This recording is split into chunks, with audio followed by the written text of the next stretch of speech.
अस्सलामुअलैकुम viewers, welcome to my YouTube channel. अच्छा, मुझे काफ़ी सारे फ्रेंड्स ने रिक्वेस्ट की थी कि मैम आपने प्रीवियस लेक्चर जो अपलोड किया है बॉटनी डी का चैप्टर नंबर 1 का, उससे नेक्स्ट टॉपिक भी अपलोड कर दें। तो मैंने सोचा आपको नेक्स्ट टॉपिक है वो अपलोड कर दिया जाए। नेक्स्ट आपका टॉपिक है पेज नंबर 13 है बॉटनी डी प्रोफेसर रियाजुल हक रामी की जो लिखी गई किताब है, उस किताब का लेक्चर मैं आपको डिलीवर करने जा रही हूँ। फर्स्ट चैप्टर का पेज नंबर 13 है। बुफर्स का टॉपिक आज हमने पढ़ना है। बेसिकली बुफर्स हमारे पास ऐसे सब्सटेंसेस होते हैं जो पीएच के चेंज को रोकते हैं। सिंपल अगर कहा यह जाए तो आपको इस बारे में पता होगा कि जितने भी लिविंग ऑर्गेनिजम्स हैं, स्पेशली एनिमल्स या प्लांट्स वगैरह, जितने भी लिविंग ऑर्गेनिजम्स हैं, उन सब का बॉडी टेम्परेचर वो कैसे मेंटेन रहता है। क्योंकि नॉर्मल अगर लाइफ टाइम या लाइफ स्पैन उनका देखा जाए तो उनकी बॉडी में एसिड और बेस का लेवल अप एंड डाउन या इंक्रीज डिक्रीज होता रहता है। तो वहाँ पर मेन काम होता है बुफर्स का। बुफर्स वहाँ पर जाके क्या करते हैं, वो उनकी पीएच को मेंटेन कर देते हैं। वहाँ पर जाके मींस समटाइम्स ऐसा होता है कि वहाँ पर एसिड की तादाद ज़्यादा होना शुरू हो जाती है, कुछ आयंस इंक्रीज़ होना शुरू हो जाते हैं, तो वो उन आयंस को अपने अंदर एब्जॉर्ब करके तो वहाँ पर एसिडिटी कम कर देते हैं। क्योंकि आपको इस बात का पता होगा कि पीएच के इंक्रीज़ कर जाने की वजह से या डिक्रीज़ कर जाने की वजह से जो बॉडी के सेल्स वगैरह होते हैं उनकी शेप ख़राब हो सकती है, एंजाइम्स डीनेचर हो सकते हैं। तो वहाँ पर बुफर्स बहुत अहम किरदार अदा करते हैं ताकि वो क्या करें, ताकि वो जाकर पूरी की पूरी बॉडी का इंटरनल टेम्परेचर मेंटेन कर सकें। यहाँ पर उन्होंने बुफर्स के बारे में एक लाइन लिखी हुई है कि बेसिकली बुफर्स होते क्या हैं कि स्ट्रॉन्ग एसिड और स्ट्रॉन्ग बेस।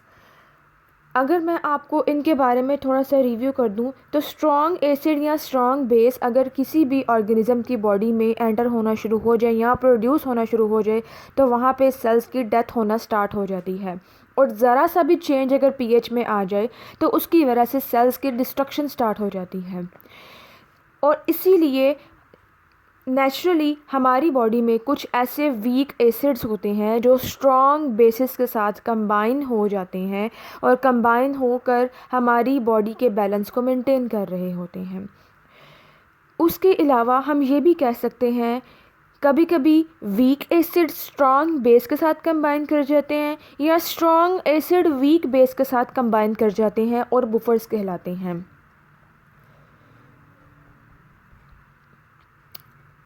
अब हमने पढ़ना है कि इनका फंक्शन क्या होता है। बेसिकली बुफर्स का फंक्शन होता है कि अगर एक ऑर्गेनिज़म की बॉडी के अंदर हाइड्रोजन आयंस की तादाद ज़्यादा हो गई है तो वो क्या करेंगे, वो उन आयंस को अपने अंदर एब्जॉर्ब करना शुरू कर देंगे या एक्सेप्ट करना शुरू कर देंगे।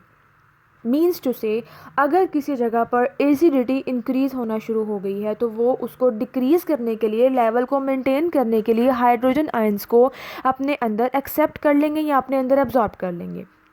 लेकिन उसके अलावा दूसरी तरफ अगर देखा जाए तो ऐसी प्लेसेस जहाँ पर उसको लग रहा हो, मतलब आपकी बॉडी के अंदर ऐसी जगह जहाँ पर भी जो बेस का लेवल है वो इंक्रीज़ कर रहा हो, तो वहाँ पर ये बुफर्स जाकर क्या करते हैं, आपकी बॉडी में हाइड्रोजन आयंस को रिलीज़ कर देते हैं ताकि वहाँ का जो लेवल है वो मेंटेन हो जाए और जो बेस है उसका लेवल रिड्यूस हो जाए।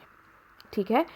आप इस टॉपिक के जो पेज नंबर 13 है यहाँ पर उसने दो मेन बुफर सिस्टम बताए हैं। कहता है कि हमारे पास दो इम्पॉर्टेंट बायोलॉजिकल सिस्टम्स होते हैं, बुफर सिस्टम्स। कौन कौन से हैं? पहला उसने बताया है कार्बोनिक एसिड बुफर सिस्टम, दूसरा है phosphate buffer system. Carbonic acid buffer system को हम पहले स्टडी करेंगे। कार्बोनिक एसिड बुफर सिस्टम के नाम से ही आपको पता लग रहा होगा कि इसके अंदर कार्बोनिक एसिड यूज़ होगा। अब होता क्या है कि कार्बोनिक एसिड अपने आप को स्प्लिट अप करके दो आयंस में जनरेट कर लेता है। अब कौन कौन से आयंस में जनरेट करेगा?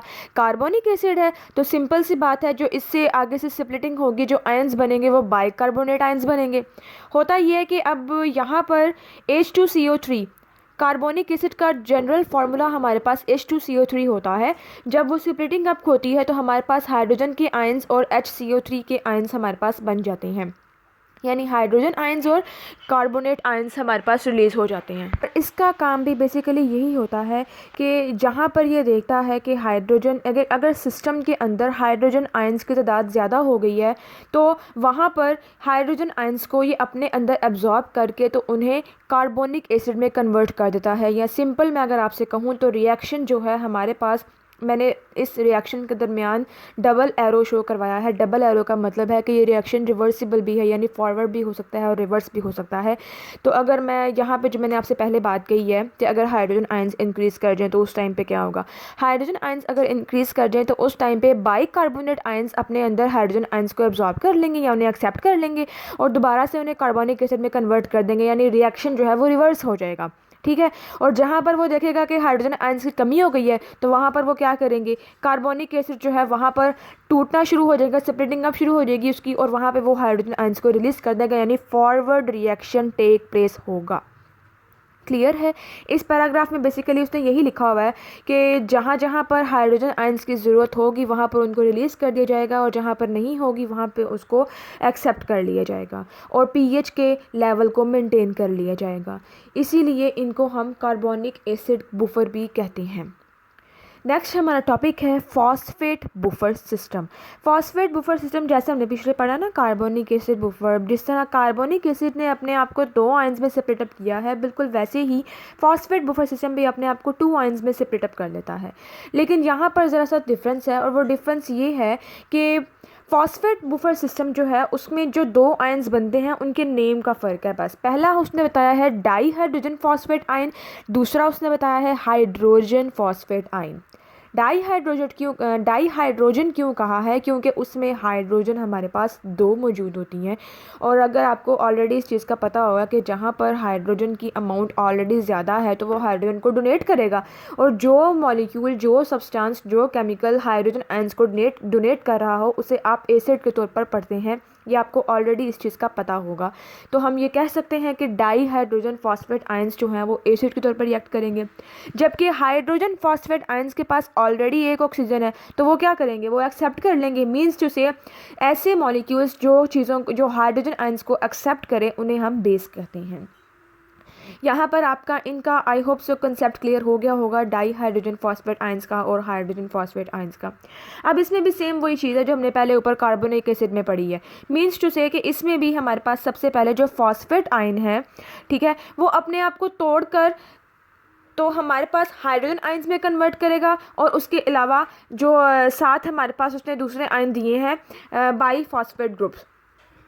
इसका काम भी बेसिकली यही होता है कि जहाँ पर ये देखता है कि हाइड्रोजन अगर सिस्टम के अंदर हाइड्रोजन आयंस की तादाद ज़्यादा हो गई है तो वहाँ पर हाइड्रोजन आयंस को ये अपने अंदर एब्जॉर्ब करके तो उन्हें, ऐसे ही जैसे आपने पीछे पढ़ा है कार्बोनिक एसिड में जिस तरह से कार्बोनिक एसिड जो है वो अपने आप को तोड़कर बाइकार्बोनेट आयंस बना रहा था और हाइड्रोजन आयंस बना रहा था, सेम वही चीज़ यहाँ पर भी होगी। ये जो फॉस्फेट ग्रुप आपको मैंने यहाँ पे पेज पे लिख दिया है, आपको नज़र आ रहा होगा कि इसके अंदर भी मैंने डबल एरो शो करवाया है। और डबल एरो का मतलब यही है कि ये रिएक्शन भी फॉरवर्ड और रिवर्स हो जाएगा।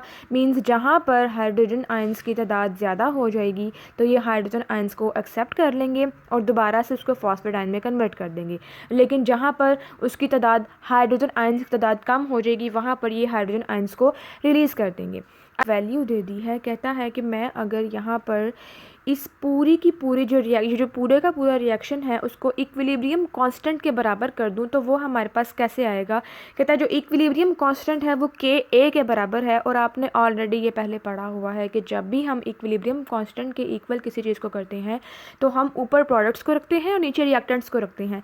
तो हमारे पास जो ऊपर वाला रिएक्शन था, हमने फॉस्फेट बुफर सिस्टम का जो रिएक्शन पढ़ा है उसमें प्रोडक्ट्स क्या बन रहे थे, हाइड्रोजन आयंस बन रहे थे और बाई फॉस्फेट आयंस बन रहे थे।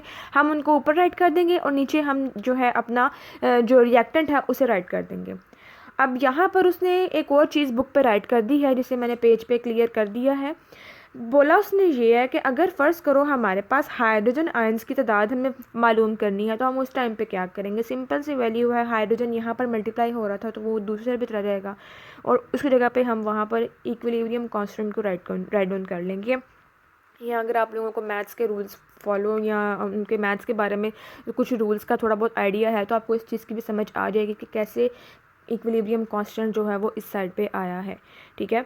अब यहाँ पर उसने एक और चीज़ बताई है, कहता है कि जो इक्विलिब्रियम कांस्टेंट है ना उसकी वैल्यू 6.23 होती है नॉर्मली अगर देखा जाए, यानी 25 डिग्री सेल्सियस के ऊपर उसकी वैल्यू इतनी होती है। लेकिन कहता है अगर कुछ केसेस ऐसे होते हैं जहाँ पर ना हाइड्रोजन आयंस और बाईफॉस्फेट जो ग्रुप्स हैं इन दोनों की कंसनट्रेशन तकरीबन सेम आ रही होती है, तो उस स्टेज पर हम क्या करेंगे। कहता है अगर इन दोनों की कंसनट्रेशन सेम आ रही हो ना तो उस टाइम पे अगर मैं यहाँ पे देखे मैंने नीचे राइट भी किया है कि हाइड्रोजन आयंस की कंसनट्रेशन अगर उसके बराबर है तो हम कह सकते हैं कि हाइड्रोजन आयन की जो कंसनट्रेशन है वो इक्विलिब्रियम कांस्टेंट की वैल्यू के बराबर है। यहाँ पर उसने इस चीज़ को बता दिया है। तो उसने हाइड्रोजन की वैल्यू बस पुट कर दी है, पीएच की जगह उसने जहाँ पर एच लिखा हुआ था वहाँ पर उसने के ए लिख दिया, तो P H is equal to P K A. अब पी एच का आपको ऑलरेडी पता होता है, negative logarithm of hydrogen ions, ठीक है, ये आपने पहले ऑलरेडी पढ़ा हुआ। तो वहाँ पर वो क्या करेगा, पी की जगह लिख देगा minus logarithm negative logarithm of के ए, ठीक है। और जिसके ज़रिए आप नेक्स्ट इसमें वैल्यूज पुट करके तो हाइड्रोजन आयंस की वैल्यू मालूम कर सकते हैं। ये था आज का हमारा टॉपिक। नेक्स्ट उसने लिखा हुआ है प्रोटीन अमाइनो एसिड्स बफर के बारे में, तो उनका भी बेसिकली यही काम है, बस थोड़ा सा उसमें कुछ बातें उसने मज़ीद एक्सप्लेन कर दी हुई हैं, तो वो इंशाल्लाह मैं आपको नेक्स्ट लेक्चर में एक्सप्लेन कर दूँगी। आज के लिए आपका इतना ही काफ़ी है। ओके, अल्लाह हाफिज़। I feel like I'm losing my mind.